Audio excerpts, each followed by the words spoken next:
મહત્વના સમાચાર ગીર સોમનાથથી પ્રાપ્ત થઈ રહ્યા છે। સાસણગીરમાં રિસોર્ટમાં પોલીસે દરોડા પાડ્યા। અહીંથી જુગારધામનો પર્દાફાશ થયો છે। ધ પ્રીમિયમ રિસોર્ટમાં એલસીબીએ દરોડા પાડ્યા છે અને 55 જુગારીઓને ઝડપી પાડવામાં આવ્યા છે। સ્થળ ઉપરથી 28 લાખ રૂપિયા રોકડા મળી આવ્યા છે। તો હાલ તો આ ઘટનાને લઈ અને અનેક ચર્ચાઓ પણ વેગવંતી બની છે, જેમાં 70 મોબાઈલ, 15 કાર સહિત 2 કરોડ 90 લાખનો મુદ્દામાલ જપ્ત કરવામાં આવ્યો છે। સાસણગીર નજીકથી એલસીબી પોલીસે દરોડો પાડ્યો છે। ધ પ્રીમિયર રિસોર્ટમાં દરોડા પાડતા દરમિયાન જુગારધામ ધમધમતાનો પર્દાફાશ થયો છે। વધુ વિગત સાથે સંવાદદાતા દિલીપ મોરી જોડાયા છે। દિલીપ, ઘટનાને લઈ શું વધુ વિગત?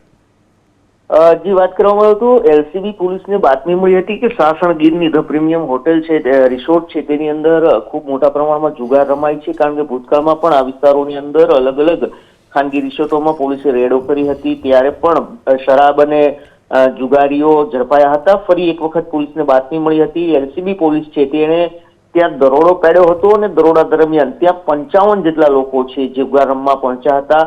આ 55 લોકો જુગાર રમતા હતા, જેને ત્યાં પોલીસે પકડી પાડ્યા છે। નવાઈની વાત એ છે કે 2 કરોડથી પણ વધુનો મુદ્દામાલ છે, જેમાં 28 લાખથી પણ વધુ રૂપિયા છે તે રોકડ મળી આવી છે। એટલું જ નહીં, 15 જેટલી કાર છે આ મુદ્દામાલની અંદર અને 70 જેટલા મોબાઈલ છે, આ તમામ પોલીસે જપ્ત કર્યા છે।